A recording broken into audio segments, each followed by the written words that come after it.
Hélène Buzetti, Michel David, Alec Castonguay, bonsoir. Bonsoir. Bonsoir. Bonsoir. Je vous fais lire, on va lui parler dans quelques minutes dès qu'elle arrive à Québec, mais je vous fais lire la déclaration de Mme Fréchette. Si je suis élu chef de la CAQ et que je deviens première ministre, je m'engage à réactiver le PEC pour une durée de 2 ans, réduire du même nombre les invitations au nouveau programme. Et voilà. Est-ce que vous êtes étonné? Est-ce que... Puis on va entendre tout à l'heure des réactions à Québec. Là, M. Roberge, qui appuie Mme Fréchette, qui n'a pas la même position, ça devient un jeu compliqué. Mais tour de table d'abord sur cette position de Mme Fréchette. Hélène, elle dit avoir entendu des gens dans sa tournée quand elle a fait du terrain, Hélène. Oui, en même temps, j'ai bien hâte de l'entendre parce que j'ai contacté son équipe aujourd'hui. Je n'ai toujours pas eu de réponse. Je ne suis pas certaine de comprendre sa position et surtout ce que ça change. Parce qu'elle le précise bien, toutes les personnes qui seraient acceptées en vertu de l'ancien pacte ressuscité seraient autant de personnes retranchées du nouveau programme de sélection des travailleurs qualifiés. Alors, en bout de piste, ça signifie qu'il n'y aurait pas plus de personnes accepter, donc pas plus de temporaires transformés en permanents. Tout ce que ça change, en fait, c'est d'enlever au gouvernement québécois le pouvoir de sélectionner qui obtient cette permanence, si je peux le dire ainsi. Alors, c'est comme de s'enlever des pouvoirs, mais pour pas augmenter le total. Alors, je suis pas sûre de comprendre. Mais chose certaine, évidemment, que ça crée, c'est une petite bombe, encore une fois, comme le 3e lien précédemment. Ça crée du malaise au niveau du gouvernement qui ne sait plus trop, les membres de ce gouvernement ne savent plus trop quelle position ils défendent exactement, celle de M. Legault et évidemment M. Roberge, là, qui est dans une position assez intenable. Très bien. Tour de table, puis après, je vais vous faire entendre beaucoup d'extraits. Là, Michel David. Oui, bien, Hélène a probablement raison. Ça ne changera peut-être pas grand-chose sur le nombre, mais l'important, là, c'était de répondre à une indignation générale partout au Québec, là, dans tous les secteurs. Et il y avait une injustice, il y a un sentiment d'injustice qui s'était répandu. Et Mme Fréchette, clairement, a fait volte-face. Écoutez, la semaine dernière, avec des modalités peut-être un peu différentes, mais quand M. Drainville a dit écoutez, moi, je vais mettre une clause grand-père, puis on va les prendre. Mme Fréchette avait dit M. Drainville ne connaît rien à l'immigration, c'est trop simpliste. Bien, c'était pas si compliqué que ça, finalement. Alors, c'est une volte-face elle a senti qu'elle était, elle et la politique de son gouvernement, complètement désavouée par l'opinion publique. Elle continue à dire, d'ailleurs, dans sa note, là, encore une fois, on va l'avoir en vrai dans quelques secondes, mais Bernard Drainville promet une fausse clause grand-père puisqu'il restreint les personnes admissibles. C'est que M. Drainville parle dans des secteurs précis, construction, santé, restauration, etc. Alors, elle va plus loin. Elle va plus loin. Alors qu'elle reprochait à M. Drainville d'aller déjà trop loin. Mais, Alex, ceux qui étaient bloqués dans le processus, parce que le nombre total, Hélène, vous avez raison, mais ceux qui étaient bloqués, qui ne savaient pas, qui devaient aller dans le nouveau programme, mais dont les critères changeaient, eux seraient rassurés, Alex.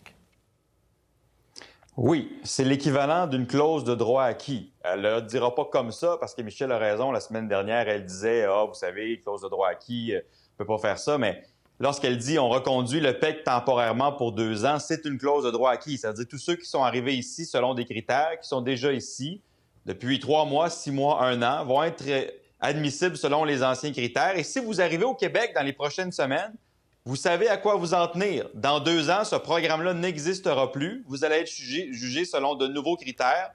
Et tenez-vous-le pour dit, là. Ce n'est pas des fausses promesses. Dans 2 ans, on applique le programme. 2 ans, c'est le temps que ça prenait pour se qualifier pour le PEC, là. Langue française, travail en continu. Alors, elle fait, là, grosso modo, elle met en place une clause de droit acquis. C'est ça qu'elle fait. Bon. Et voilà. Et les gens qui étaient arrivés vont être jugés selon les critères qu'on leur avait mentionnés avant qu'ils arrivent. Donc, ce que beaucoup de gens de la société civile demandent, c'est cette cohérence-là. Je vous fais entendre M. Legault. Et là, lui, il dit non, c'était avant la publication du texte de Mme Fréchette. On va entendre M. Legault, puis on vient tout de suite. On ne peut pas demain matin dire on ouvre la possibilité d'un PEC à 350 000 travailleurs temporaires. Je ne veux pas me mêler de la course au leadership. Tout ce que je dis, là, c'est rappelons-nous l'objectif. L'objectif, c'est de dire il y a trop d'immigrants temporaires à Montréal et à Laval. Il faut réduire le nombre. Comment on le fait? Bien là, les candidats vont faire leurs propositions. Bon, comment vous avez vu, est-ce que le père laisse une marge de manœuvre à ceux qui veulent sa place? Quand il parle du 350 000 en passant, Jacques Audrey a démêlé ça un peu en haut. Ce n'est pas 350 000. Là. Voici les chiffres du PEC dans les dernières années. Là. Personne réclame que 350 000 personnes aient leur certificat de sélection du Québec. Là. Moi, sauf erreur, je n'ai pas entendu ça. Tour de table, Alex, sur ce que dit M. Legault. Bien, il mélange deux choses. C'est pas la première fois là, que François Legault a de la difficulté à s'y retrouver en immigration. Là, c'est pas sa matière forte. Il mélange plusieurs choses. En fait, le PEC a déjà des critères concernant la langue française, l'emploi ou les études. Donc, quand il dit qu'il faut diminuer le nombre d'immigrants temporaires à Laval et à Montréal pour prévenir le déclin du français, ça ne s'applique pas aux gens qui sont éligibles pour le PEC. Pour être capable de postuler au PEC, il faut très bien parler français. Là, on parle d'un niveau intermédiaire avancé. On ne parle pas de baragouiner le français. Là. Ça veut dire être capable de soutenir une conversation quand même assez évoluée quand on est intermédiaire avancé, selon les critères du gouvernement du Québec. Puis il faut remplir un test à l'écrit également. Donc, si on est capable de remplir un test écrit puis qu'on parle bien le français, qu'on se qualifie pour le PEC, on ne peut pas être une menace pour le français à Montréal et à Laval. C'est deux choses qui sont différentes, mais François Legault les mélange un peu. Lui, il trouve qu'il y a trop d'immigrants temporaires. Il y a une partie que c'est les Québécois qui les admettent, une partie que c'est le fédéral. Le fédéral avait dit, écoutez, on va essayer de suivre vos critères, on va essayer de s'arrimer à vos critères pour que les personnes qui viennent parlent français. On est en train de faire ça actuellement. Donc, mais ça fait longtemps que François Legault revient avec ça. Donc, c'est pas nécessairement lié au débat qu'on avait là. C'est juste une espèce de vieille rengaine là, qu'on a chez François Legault concernant Montréal et Laval depuis déjà plus qu'un an, on l'entend parler de ça. Mais ça aide pas pour comprendre ce débat-là qui est complexe. Quand on lance des chiffres de 350 000, Michel David, Hélène Buzzetti, personne ne réclame ça au Québec actuellement d'accueillir et donner un certificat de sélection du Québec pour 350 000 personnes, Michel. Bien sûr que non. Puis M. Legault, je veux bien croire qu'il se mêle dans ses pinceaux souvent, mais je pense pas là, qu'il soit à ce point ignorant là, des modalités des divers programmes pour penser ce qu'il dit. En tout cas, si lui est mélangé, le ministre de l'Immigration ne devrait pas l'être. Et lui aussi, M. Roberge, a repris encore la semaine dernière à l'Assemblée nationale le même chiffre de 350 000 en disant « Voyons donc, ça n'a pas de bon sens ». C'est de la désinformation pure, là. Je pense qu'ils savent très bien que c'est pas vrai ce qu'ils disent. Mais ils voulaient donner l'impression que là, il y a vraiment un coup de barre, puis que là, on va les baisser, les seuils, pas les seuils, mais le nombre total d'immigrants qu'on va accepter au Québec. Alors, je pense que, franchement, ils essayaient de tromper les gens. Hélène, là-dessus... Oui, c'est clair que ce chiffre-là, on ne sait pas trop d'où il sort. Ben, enfin, on sait quel est le chiffre, mais on ne sait pas pourquoi il l'utilise dans ce contexte. Mais il faut quand même aussi rappeler que à cause de cette vague de migrants temporaires, d'étudiants et de travailleurs dans l'année 2022-2023, les nombres du PEC avaient beaucoup augmenté. C'est pour ça, à un moment donné, qu'ils avaient mis ça sur pause, parce que les chiffres explosaient par rapport à leurs prédictions de départ. Moi, je trouve quand même important de recadrer aussi, de se rappeler que on nous présente souvent le cas d'une infirmière francophone, puis on dit, mais mon Dieu, pourquoi veut-on la renvoyer dans le pays d'où elle provient? Et effectivement, ça semble étrange, mais ce n'est pas l'ensemble de l'image de la situation. Ce qu'on oublie, c'est justement avec cette augmentation fulgurante de l'immigration temporaire, c'est qu'il y a eu aussi beaucoup de gens qui sont venus, surtout des étudiants, par exemple, qui n'ont pas été choisis, parfois même faisaient des programmes de formation plus ou moins bidons, et ça, même Ottawa a dû faire un peu de ménage là-dedans. Et donc, pour peu qu'on travaillait pendant 2 ans, hop, on se qualifie, même si on n'est pas nécessairement dans un domaine de compétences de pointe ou particulièrement recherché. Et c'est pour ça que le gouvernement veut migrer de cet ancien programme à ce nouveau programme de sélection. C'est qu'on veut désormais avoir ce pouvoir de sélectionner. Mais je trouve que c'est important de le dire parce que mais vous l'avez dit hier présente ne sont pas toujours tous les portraits qui existent dans la situation du PEC. Et ça manque un peu, me semble-t-il, dans le portrait général. Mais ils doivent quand même parler français. Hein. L'étudiant dont vous parlez, 2 ans dans un domaine... Mais il pourrait être livreur Uber aussi. Il pourrait, mais crois qu'il ne parle pas peut-être beaucoup pas Hubert, français. mais en tout cas. Il ne parle pas beaucoup français. Mais il est possible que le nouveau programme, à partir du moment où ça va être le seul programme existant, va être plus performant et puis il va mieux répondre aux besoins. Mais c'est pas ça la question. Là. C'est qu'on a promis des choses, puis on renie notre parole. Bon. M. Drainville a parlé de ça, et je vais vous faire entendre M. Roberge, M. Tanguay, M. Clich-Rivard. Allons-y, c'est parti. Elle annonce sa nouvelle position, sa troisième position depuis le début de la course. Moi, ce que je déplore avec son approche, c'est qu'on va se priver d'un outil pour régionaliser. Et donc, je trouve que c'est un très gros recul. C'est un très gros recul. Les débats à des courses à la chefferie amènent une sorte de prise de position. C'est très bien qu'il y ait des débats et puis les gens vont... Oups, attention à vous. Les gens vont finir par trancher. Elle parle pour établir le lien de confiance. Elle-même constate une chose. Il y a une perte, il y a un bris de lien de confiance entre ce ministre-là, Jean-François Roberge, et la population. Alors, Jean-François Roberge, plus que jamais, est isolé. Et il doit faire la seule chose qui s'impose, c'est-à-dire arrêter les tergiversations, arrêter les débats, arrêter l'anxiété généralisée qui touche des milliers de Québécois et Québécoises issus de l'immigration, mettre fin à ça une fois pour toutes, accorder la clause de droit acquis, accorder le PEC. M. Roberge dit les gens vont finir par trancher. Lui, il a hâte que ça arrête. Il a hâte d'avoir un ou une chef avec une position claire là-dessus. Hélène, tour de table. Ben oui. Il est écartelé, pauvre homme. À qui doit-il l'allégeance désormais? Écoutez, j'ai appelé à son bureau aujourd'hui, puis on n'était pas sûr de quoi dire par rapport à ça. On l'a appris un peu dernière minute, me dit-on. Alors, évidemment qu'il ne sait plus, en tant que ministre, quelle position il doit défendre. Et ça, c'est une autre illustration. Là, je pense que Michel en a souvent parlé, de la difficulté de continuer à gouverner pendant une course au leadership. Bien, ça, c'est une illustration là, avec le troisième lien. Oui, Michel Allec, rapidement, conclusion là-dessus, Michel. Bien, et comme dit Hélène, moi, je pense que le gouvernement aurait dû proroger la session dès que M. Legault a annoncé son départ. La proroger, c'est-à-dire la suspendre, jusqu'à ce que le nouveau premier ministre soit en poste.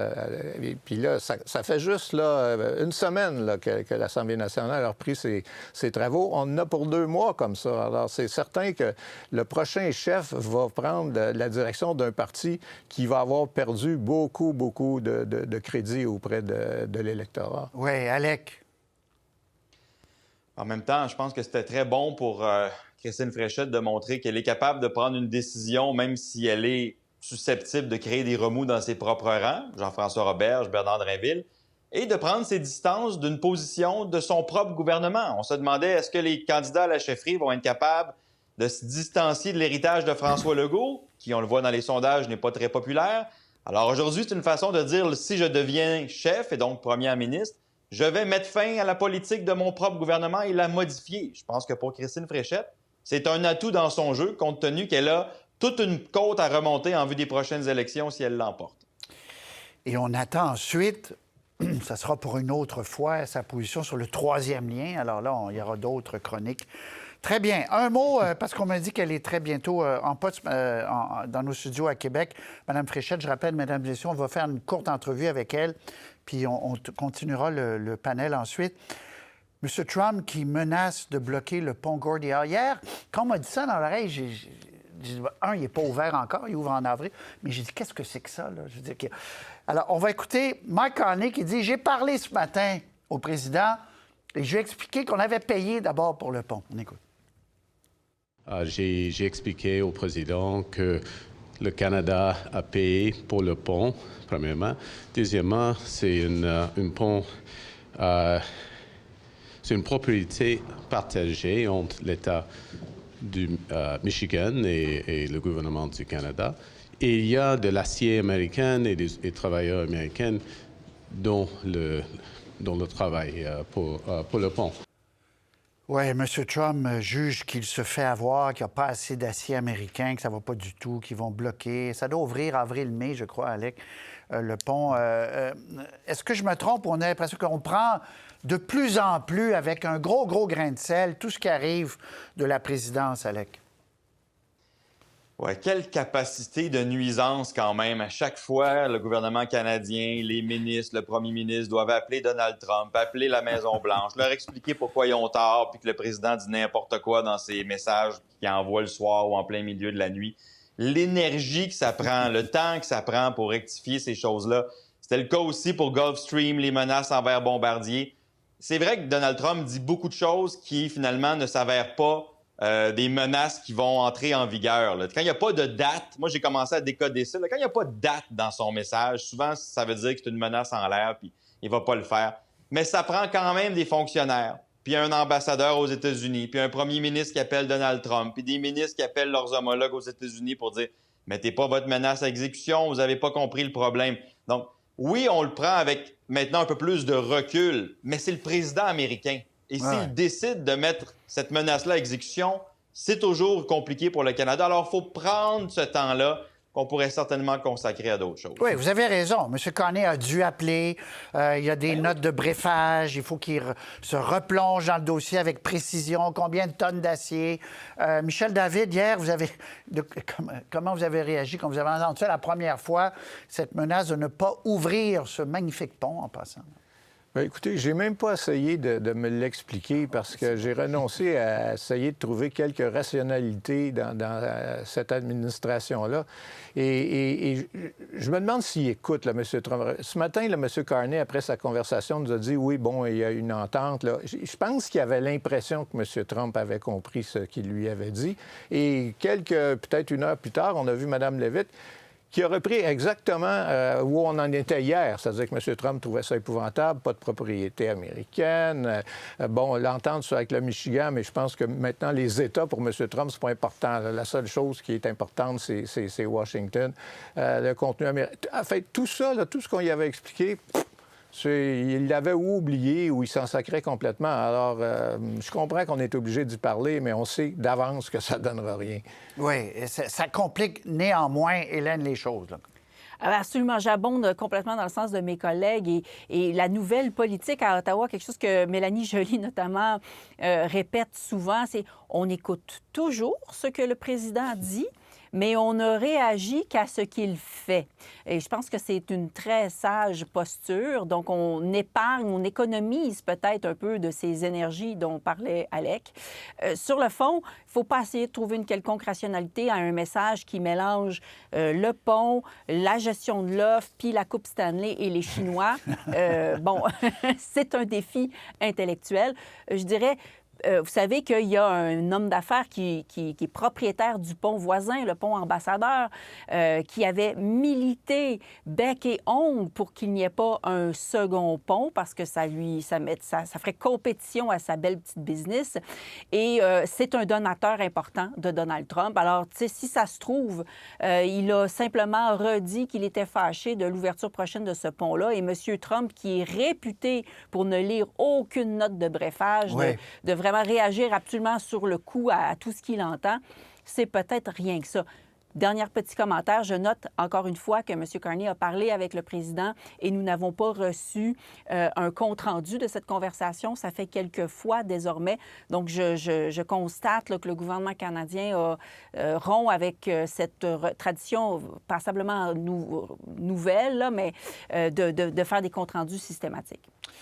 Oui, je pense que répondu à ça, ça serait trop compliqué, mais effectivement, je veux faire entendre, je pense qu'on a le temps, Donald Trump, en 2017, écoutez bien, là, c'est le même homme. Écoutez. America is deeply fortunate to have a neighbor like Canada. We have before us the opportunity to build even more bridges and bridges of cooperation and bridges of commerce. Both of us are committed to bringing greater prosperity and opportunity to our people. C'est le même homme. C'est quand même quelque chose. Oui, j'ai l'impression que M. Trump, M. Carney va avoir toutes les misères à empêcher Doug Ford d'utiliser ça pour lancer une nouvelle publicité aux États-Unis. Ça serait bon en publicité. Ça serait excellent, mais j'ai hâte de voir comment M. Trump, enfin, je me demande comment M. Trump réagirait. OK. Alors, est-ce qu'on fait une courte pause? Est-ce que Mme Fréchette est pas très loin, est près de chez nous? Allô? Est-ce qu'on... on va... Non, mais je vais continuer alors avec vous. Vous me direz, je parle à la régie, je suis désolé, mesdames et messieurs, mais Mme Fréchette se branche apparemment à Québec. Alec, un mot. Je sais que vous êtes passionné par les équipements militaires, vous suiviez ça. J'essayais de suivre ça un peu aussi. À l'époque, j'aimais beaucoup. Les F-35, est-ce qu'on a pris la décision à catimini? On en a recommandé 14 autres. Est-ce à dire que les Gripen, c'est mort, c'est d'acheter ailleurs, ou ça ne veut pas dire ça? Non, pas du tout. En fait, quand on fait des commandes à très long terme pour des avions de chasse, vous savez, c'est du matériel de très, très sophistiqué. Donc, il faut commander certaines pièces des années à l'avance pour garder son rang dans la livraison des avions. Donc, on en a déjà commandé 14 et là, on en a 16. Et là, on en a donc d'autres qui devraient normalement être livrés dans 3, 4, 5 ans. Il faut commander les pièces, là, le matériel. Et donc, si on ne veut pas qu'un autre pays qui a commandé des F-35 passe devant nous, il faut commander tout de suite ces pièces-là. Il y a un certain investissement à faire. Donc, rien de dramatique là-dedans, dans le sens... Dramatique dans le sens... On n'a pas pris la décision à catimini, là. Non, mais il n'y a pas de scénario à Ottawa vraiment sérieux où on arrête à 16 avions F-35. On peut diminuer la commande. On n'en commandera peut-être pas que 88, mais est-ce qu'on va se rendre à 40, à 50, à 60? Diminuer un peu la commande pour ensuite commander d'autres avions comme les Gripen. Donc, commander des pièces pour un certain montant pour 14 avions supplémentaires, en réalité, ça ne change pas fondamentalement la décision qu'on a à prendre dans les prochains mois, là. Très bien. Merci. Je vous remercie, Hélène, Michel, Alex. Si je veux avoir le temps de faire Mme Fréchette, je dois y aller maintenant. Merci. À très bientôt. Au revoir. Au revoir. Au revoir.